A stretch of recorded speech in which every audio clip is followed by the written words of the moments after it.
Hello Ranebennur ಮಂದಿ, ಇದು day 115 of 365 days mini vlog challenge. ಬೆಳಗ್ಗೆ ಸ್ವಲ್ಪ ಬೇಗ ಎದ್ದು ಸ್ನಾನ ಎಲ್ಲ ಮುಗಿಸ್ಕೊಂಡು ರೆಡಿಯಾಗಿ ಕಾರ್ ತೊಗೊಂಡು ಹೊರಗೊಂಟೆ. ಯಾಕಂದರೆ ಒಂದು ಫಂಕ್ಷನ್ ಇತ್ತು, ಫಂಕ್ಷನಿಗೆ ಹೋಗಬೇಕಾಗಿತ್ತು. ಹಂಗೆ ರವಿನೂ ಒಂದು ಕರ್ಕೊಂಡು ಹೋಗ್ಬೇಕಾಗಿತ್ತು. ಅವನು ಪಿಕಪ್ ಮಾಡಿಕೊಂಡು ಪೆಟ್ರೋಲ್ ಒಂದು ಕಮ್ಮಿ ಇತ್ತು, ಪೆಟ್ರೋಲ್ ಹಾಕ್ಸ್ಕೊಂಡು ಅವ್ರ ಮನೆಗೆ ಹೋದೆ. ನಾ ಇಡ್ಲಿ ಬಿಟ್ಟರು ಇಡ್ಲಿ ನಾನು ಬಿಡಲ್ಲ. ಸೊ ಅವ್ರ ಮನೆಯಾಗೂ ಇಡ್ಲಿ ಮಾಡಿದ್ರು ಟಿಫನ್. ಇಡ್ಲಿ ತಿನ್ಕೊಂಡ್ವಿ. ಆಮೇಲೆ ಇವನ ನೋಡಿ ನನ್ನ ಫ್ರೆಂಡ್ ಬಸವರಾಜ್ ಅಂತಂದು ಇವ್ರ ಮನೆಗೆ ಹೋಗಿದ್ದು ನಾವು. ಎಲ್ಲರೂ ಟಿಫನ್ ಮಾಡ್ಕೊಂಡ್ವಿ. ಶಿಕಾರಿಪುರಕ್ಕೆ ಹೋಗ್ಬೇಕಿತ್ತು. ಏನು ಫಂಕ್ಷನ್ ಅಂತಂದು ಮುಂದೆ ಯಾವಾಗಾರ ಹೇಳ್ತೀನಿ.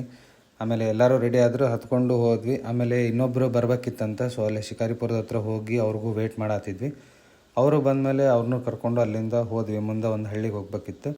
ರೋಡ್ಸ್ ಎಲ್ಲ ಚೆನ್ನಾಗದವು. ಆಲ್ಮೋಸ್ಟ್ ಎಲ್ಲ ಕಡೆ ಈ ರೋಡ್ ಚೆನ್ನಾಗಿ ಮಾಡತ್ತಾರ. ಆಮೇಲೆ ಒಬ್ಬರು ಮನೆಗೆ ರೀಚ್ ಆದ್ವಿ. ಅಲ್ಲಿಗೆ ಹೋದ್ಮೇಲೆ ಅವರು ವೆಲ್ಕಮ್ ಮಾಡಿದರು. ಆಮೇಲೆ ಒಂದು ವೆಲ್ಕಮ್ ಡ್ರಿಂಕ್ ಕೊಟ್ಟರು, ಪೈನಾಪಲ್ ಜ್ಯೂಸು. ಅದನ್ನು ಕುಡ್ಕೊಂಡು ಆಮೇಲೆ ಟಿಫನ್ ಮಾಡಿಸಿದ್ರು, ಮಂಡಕ್ಕಿ ಮತ್ತು ಮಿರ್ಚಿ.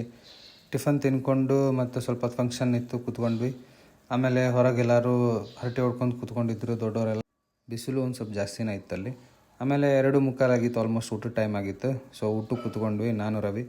ಆಲ್ಮೋಸ್ಟ್ ಒಂದು 2-3 ದಿವಸ ಆಯ್ತು ಬರೀ ಹೊರಗೆ ಊಟ ಮಾಡೋದಾಗಿದೆ ಅಥವಾ ಫಂಕ್ಷನ್ ಊಟನ ಮಾಡೋದಾಗಿದೆ. ಬಟ್ ಫಂಕ್ಷನ್ ಊಟ ಒಂದು ಸ್ವಲ್ಪ ಚೆನ್ನಾಗಿರ್ತೈತಿ ಹೊರಗೆ ಹೋಟೆಲ್ನಾಗ ಉಣ್ಣೋಕಿನ. ಚೆನ್ನಾಗಿ ಮಾಡಿದ್ರು ಎಲ್ಲನೂ. ಹೋಳ್ಗೆ ಮಾಡಿಸಿದ್ರು, ಸ್ವೀಟ್ ಮಾಡಿಸಿದ್ರು, ಮಾವಿನ ಹಣ್ಣು ಶೀಕರ್ಣಿನೂ ಮಾಡಿಸಿದ್ರು. ಆಮೇಲೆ ಚಿತ್ರಾನ್ನ, ಬಜ್ಜಿ, ಅನ್ನ ಸಾರು ಇದೆಲ್ಲ ಮುಗಿಸ್ಕೊಂಡು ಒಂದು ಮಜ್ಜಿಗೆ ಕುಡಿದು ಊಟ ಮುಗಿಸಿದ್ವಿ. ಆಮೇಲೆ ಟೈಮ್ ಆಗಿತ್ತು, ಎಲ್ಲರದು ಊಟ ಆಯ್ತು. ಅಲ್ಲಿಂದ ವಾಪಸ್ ಊರ ಕಡೆ ಬರ್ಬೇಕಿತ್ತು. ಎಲ್ಲರೂ ಹೊಂಟ್ವಿ ಒಟ್ಟಿಗೆ. ಆಮೇಲೆ ಬರ್ತಾ ನಾನು, ಬಸ್ಸು, ರವಿ ಒಂದು ಸ್ವಲ್ಪ ಹರಟೆ ಹೊಡ್ಕೊತ ಬಂದ್ವಿ.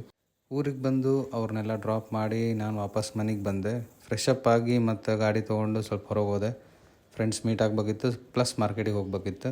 ಹಂಗೆ ಬರ್ತಾ ಮಮ್ಮಿ ಸ್ವಲ್ಪ ಕ್ಯಾಶ್ ಬಿಡ್ಸ್ಕೊಂಬಂದಿದ್ರು. ಮತ್ತು ATMಗೆ ಹೋಗಿ ಸ್ವಲ್ಪ ಅಮೌಂಟ್ ಬಿಡಿಸ್ಕೊಂಡು ವಾಪಸ್ ಮನೆಗೆ ಬಂದೆ. ಅಷ್ಟೊತ್ತಿಗೆ ಅಡುಗೆ ಮಾಡಿದ್ರು. ಊಟ ಮಾಡಿಕೊಂಡು ಮಲ್ಕೊಂಡೆ. ಸೊ ಇವತ್ತಿನ ಬ್ಲಾಗ್ನಾಗ ಇಷ್ಟ ಫ್ರೆಂಡ್ಸ್. ಬಾಯ್.